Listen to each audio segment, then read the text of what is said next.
बिस्मिल्लाहिर्रहमानिर्रहीम। अस्सलाम वालेकुम डियर स्टूडेंट्स। हम चैप्टर नंबर 15 होम्योस्टेसिस को डिस्कस कर रहे हैं। इसमें हमने तीन मैकेनिज़्म बेसिकली बात की थी होम्योस्टेसिस के हवाले से। होम्योस्टेसिस को हमने कहा व्हाट इज़ होम्योस्टेसिस। होम्योस्टेसिस जो है दैट इज़ अ मैकेनिज़्म जिसके ज़रिए से हम अपनी बॉडी के इंटरनल जो टेम्परेचर है, इंटरनल जो कंडीशंस हैं उनको मेंटेन करते हैं उन सारी फ्लक्चुएशन से जो कहाँ हो रही होती हैं within the external environment. So उसमें हमने ओस्मो रेगुलेशन की बात की, एक्सक्रीशन की बात की, देन हमने थर्मो रेगुलेशन को स्टार्ट किया था जिसमें हमने कहा कि थर्मो रेगुलेशन क्या है, थर्मो का वर्ड किसके लिए यूज़ किया जाता है, टेम्परेचर के लिए, हीट के लिए। रेगुलेशन क्या है, उसकी जनरेशन, उसको जनरेट कैसे करना है। सो थर्मो रेगुलेशन हमने इससे पहले प्लांट्स में देखी, डिफरेंट एनिमल्स के अंदर देखी कि वो किस तरह से खुद को जो है वो स्टेबल कर रहे हैं और खुद के अंदर वो कौन सी अडॉप्टेशंस लेकर आ रहे हैं और उनके अंदर डिफरेंट क्लासिफिकेशंस हमने देखी कि हम टेम्परेचर की बेस पर हम या हीट की प्रोडक्शन की बेस पर किस तरह से उनको जो है वो कैटेगराइज करते हैं। आज जो हम बात करेंगे वो है थर्मो रेगुलेशन इन मैमल्स, और मैमल्स के अंदर हम जो है वो ह्यूमंस को डिस्कस करेंगे। सो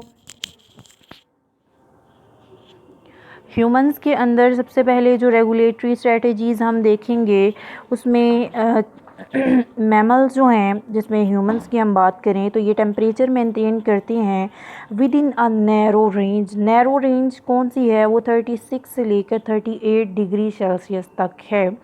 यहाँ पर 36 टू 38 रेंज है, लेकिन डिग्री सेल्सियस मेंशन नहीं है। सो याद रखिएगा कि हम डिग्री सेल्सियस के अंदर जो है वो बात कर रहे हैं। टेम्परेचर को मेजर करने के लिए ये जो है ये पैमाना यूज़ किया जाता है। सो इससे पहले भी ये बात डिस्कस हो चुकी है कि एक्सटर्नल इन्वायरमेंट में जितना भी टेम्परेचर है वो चाहे लो है, वो जितना भी हाई है, ह्यूमन बॉडी का जो टेम्परेचर है वो एक नैरो रेंज में रहता है। वो नैरो रेंज जो है वो 36 से 38 डिग्री सेल्सियस के दरमियान होती है। ये रेगुलेट करते हैं rate of metabolic heat production को। मेटाबॉलिक हीट कौन सी होती है, ये वो हीट होती है जो हमारे मेटाबॉलिज्म के नतीजे में बन रही है।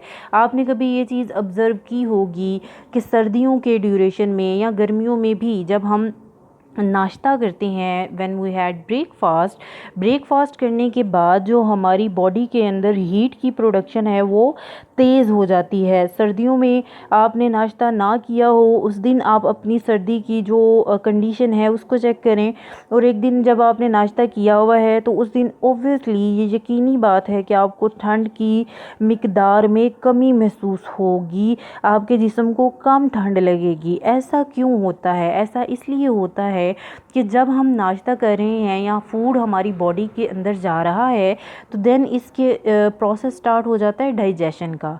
तो जैसे जैसे डाइजेशन होती है मेटाबॉलिक रिएक्शंस होते हैं। इन मेटाबॉलिक रिएक्शंस के नतीजे में क्या जनरेट होती है, हीट जनरेट होती है। ये हीट का जनरेट होना बहुत ज़रूरी है ताकि बॉडी के टेम्परेचर को क्या किया जाए, मेंटेन किया जाए।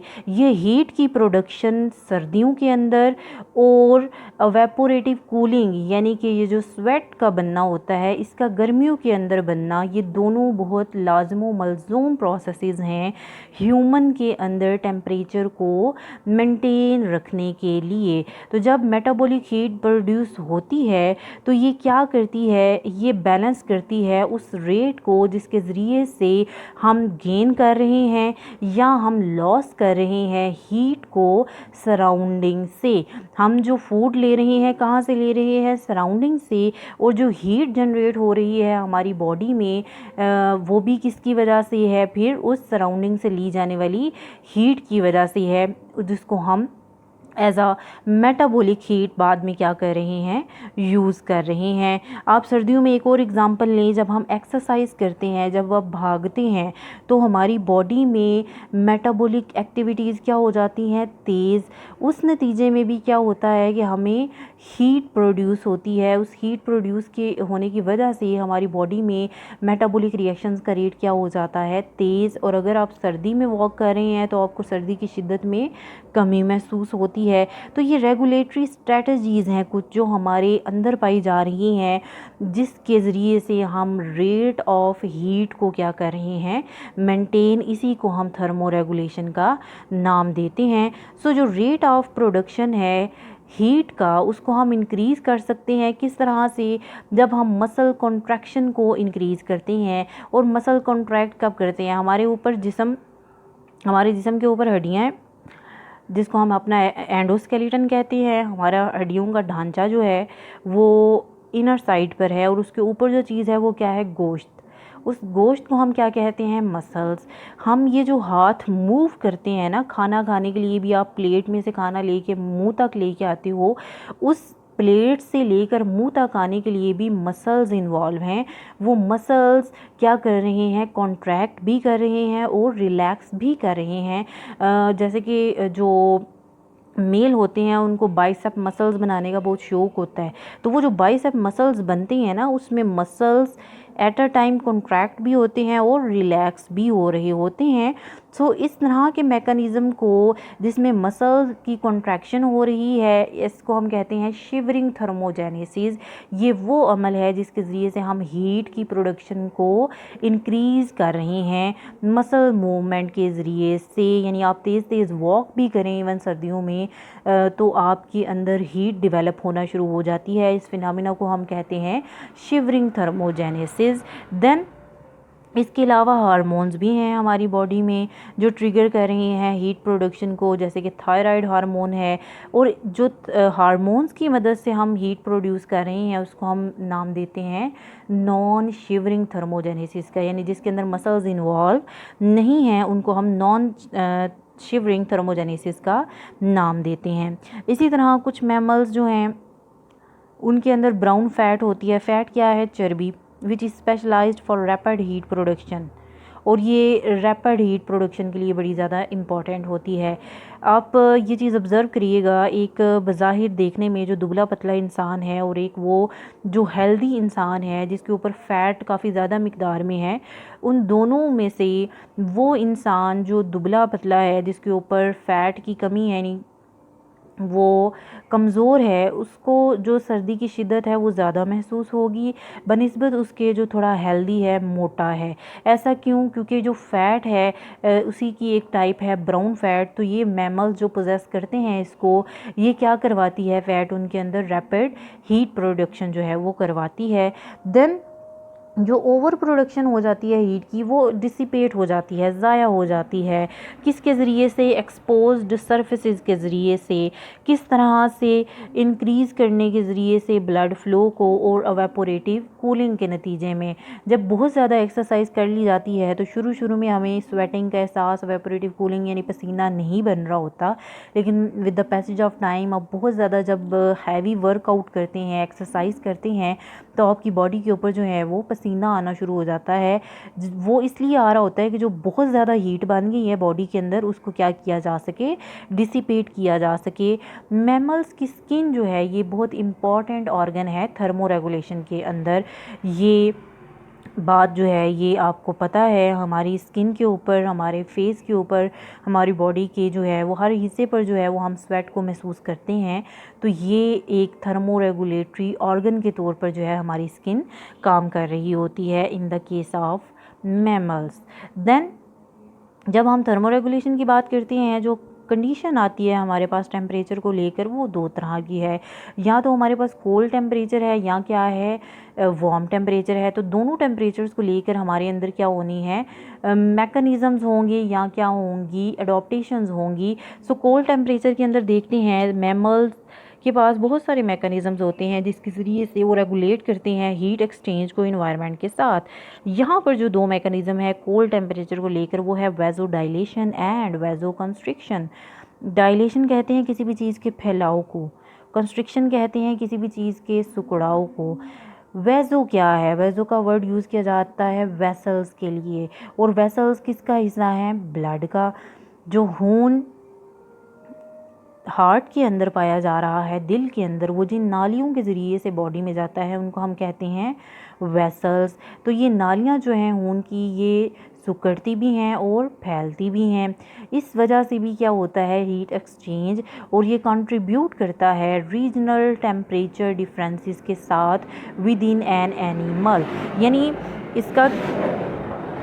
इसका क्या मतलब है, इसका मतलब ये है कि फॉर एग्ज़ाम्पल जैसे जैसे रीजन्स चेंज होते हैं, इलाके चेंज होते हैं, वैसे वैसे जो टेम्परेचर की कंडीशंस हैं वो भी चेंज होती हैं। जैसे कि फॉर एग्ज़ाम्पल गर्मियाँ अगर पाकिस्तान में शदीद होती हैं तो जो यूरोप कंट्रीज़ हैं वहाँ पर गर्मियों की शिद्दत इतनी तेज़ नहीं होती। इसी तरह जब एक ठंडा दिन है तो हमारा टेम्परेचर जो है वो लो होता है, किसके अंदर, आर्म्स के अंदर और लेग्स के अंदर, then in the trunk. Trunk किसे कहते हैं, ट्रंक वो हिस्सा है हमारी बॉडी का जहाँ हमारे सारे ऑर्गन्स पड़े हुए हैं, यानी कि हमारे चेस्ट का रीजन, हमारे एब्डोमेन का रीजन, जहाँ हमारे सारे के सारे ऑर्गन्स पड़े हुए हैं वो हमारी ट्रंक है।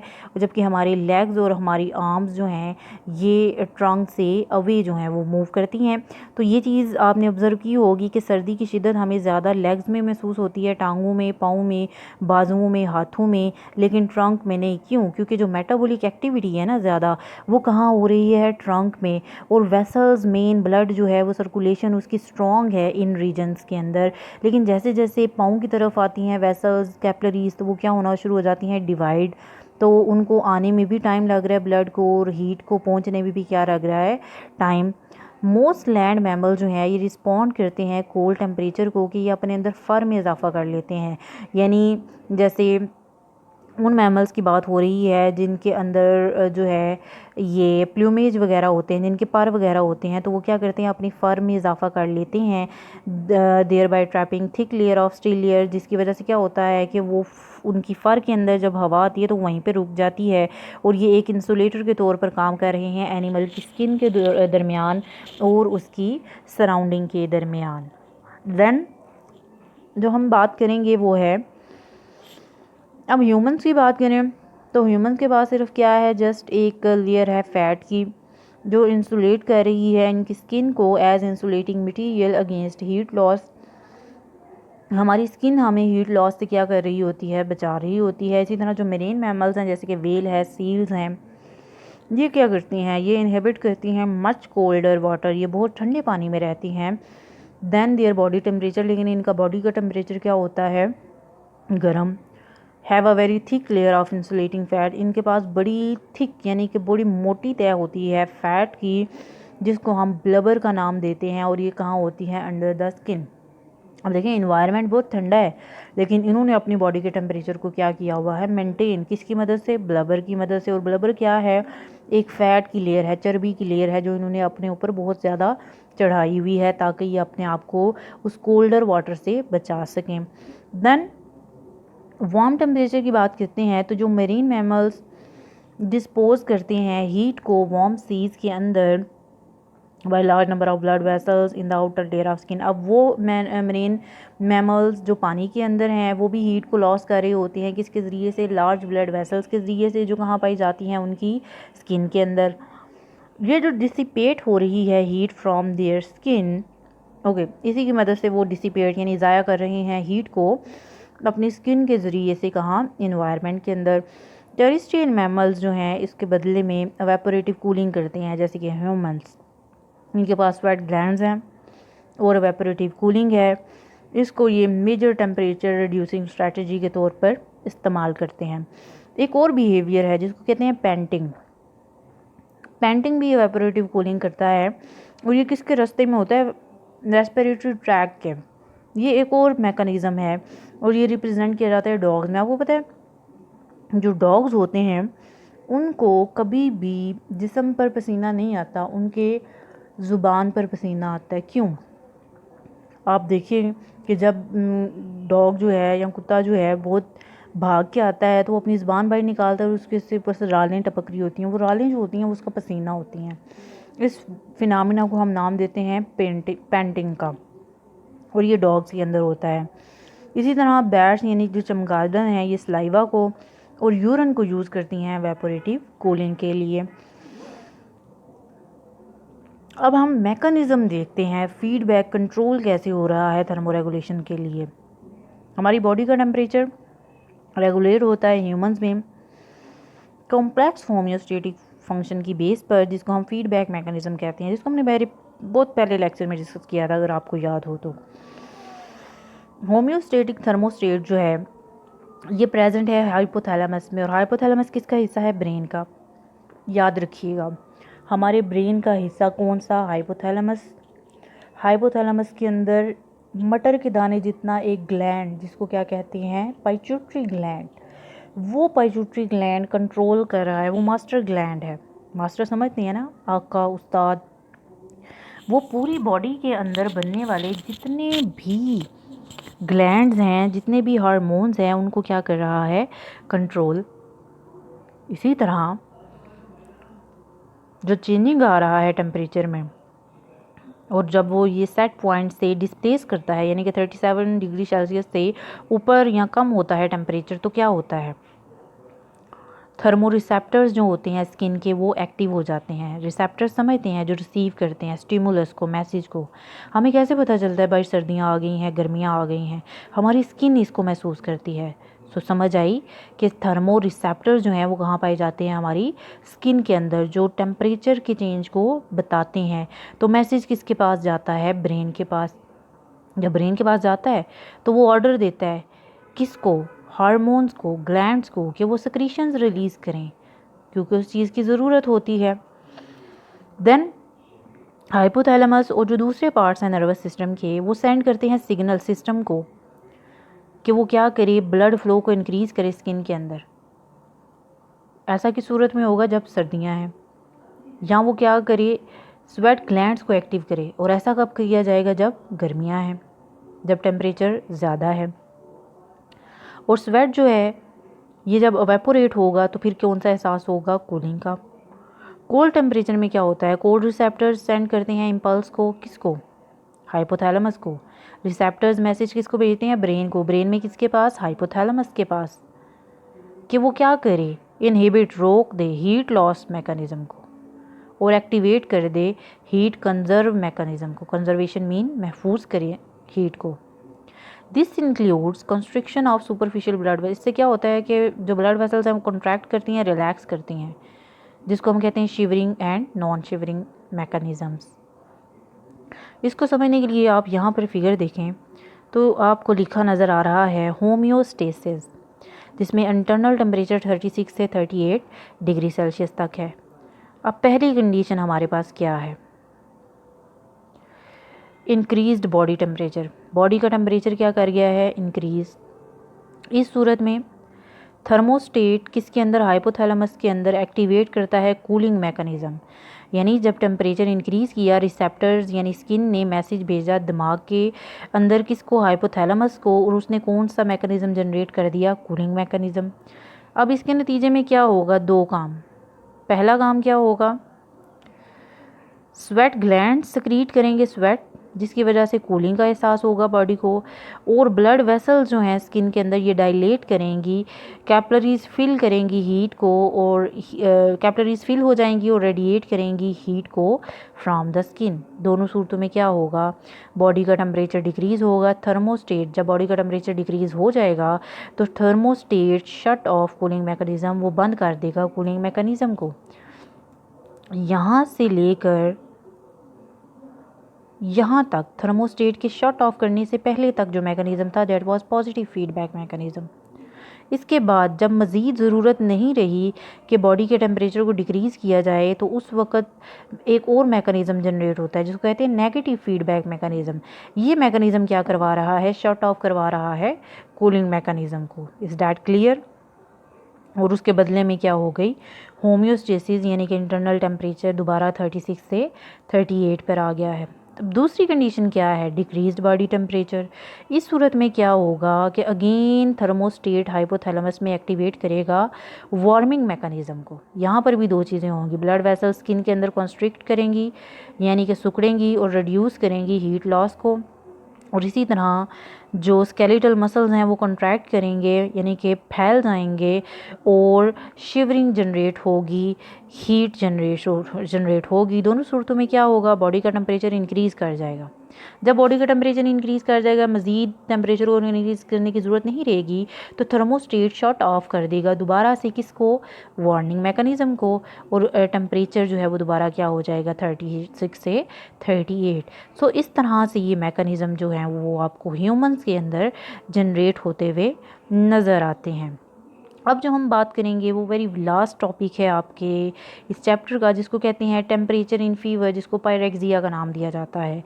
जब भी कोई बैक्टीरिया या वायरस हमारी बॉडी के अंदर हमला करता है तो ल्यूकोसाइट्स, जैसे पाकिस्तान पर कोई चीज़ हमला करती है तो हमारी आर्मी है जो लड़ती है, इसी तरह हमारी बॉडी के अंदर भी आर्मी है। वो आर्मी किसकी है, वाइट ब्लड सेल्स की, जिनको हम ल्यूकोसाइट्स कहते हैं। ये फ़ौरन तादाद में ज़्यादा होते हैं और ये पैथोजेंस और ब्लड सेल्स प्रोड्यूस करते हैं केमिकल्स, जिनको हम क्या कहते हैं, पायरोजेंस।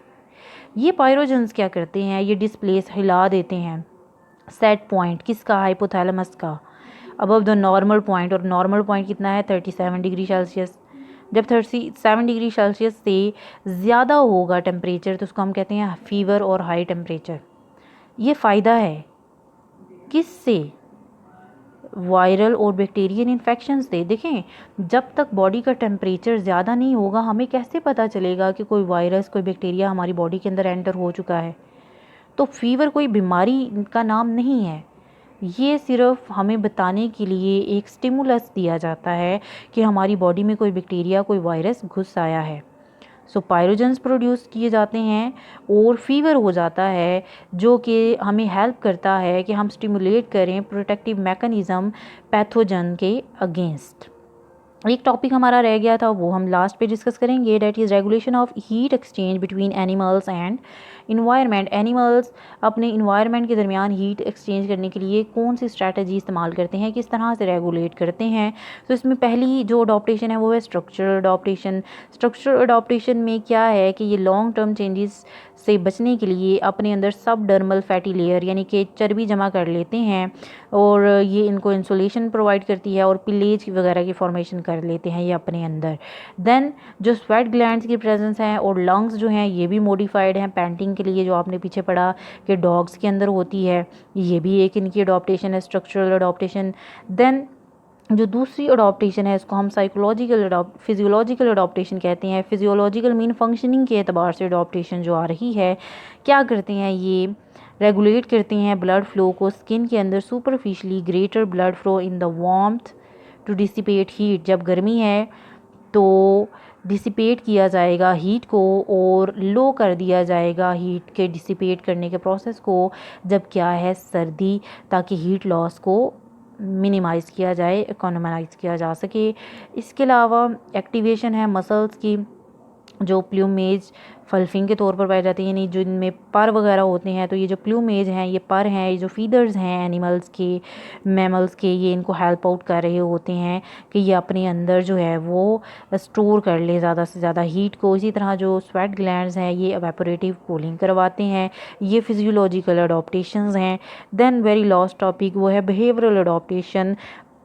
बिहेवियरल अडॉप्टेशंस में हीट एक्सचेंज होती है बिटवीन देयर इज़ मिनिमल, यानी कि ग्राउंड स्क्वायरल्स जो होती हैं ये बरो ज़मीन के अंदर जो हैं वो चली जाती हैं, ज़मीन को खोद कर, ताकि ये अपनी हीट को क्या कर सकें, कंज़र्व। और जो लिजर्ड्स हैं वो हीट गेन करने के लिए बास्किंग करती हैं, यानी ये दोपहर 12 बजे के करीब जो हैं वो निकल आती हैं बाहर दोपहर में और अपनी आप को एक्सपोज करती हैं सन के साथ, ताकि बॉडी के अंदर ये हीट लेके जाएं। जबकि स्क्वायरल्स जो हैं वो हीट को बचाने के लिए सुराहों में जो हैं वो छुप जाती हैं जब दोपहर का टाइम होता है। तो दोनों ये अपने आप को एक अडॉप्टेशन के तौर पर जो है वो लेकर चल रहे हैं।